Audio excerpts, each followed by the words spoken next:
অভিভাবকদের উদ্দেশ্যে আমি একটি কথাই বলবো যে প্রত্যেকটি ছেলে মেয়েকে, আমি যেটা বলতে চাই বারবারই বলেছি, আমি প্রত্যেকটি অভিভাবককে আমরা বলতে চাই, ওনাদের মধ্যে এক ধরনের মন মানসিকতা আছে, ওনারা মনে করেন যে কারাতে শেখালে পরে যে তারা গুন্ডামি পান্ডামি করবে।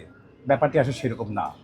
আত্মরক্ষার যে কৌশলগুলো, কলা কৌশল যেগুলো আছে, আমি মনে করি প্রত্যেকটি অভিভাবকেরই উচিত তার বাচ্চাকে শেখানো। আমি মনে করি এটি বাচ্চাকে শেখানো, আমি যে বাচ্চাটি শিখে আসলে গ্র্যাজুয়ালি বড় হবে, he can defend himself, at the same time he can defend his family, সে কিন্তু তার পরিবারকেও বাঁচাতে পারবে।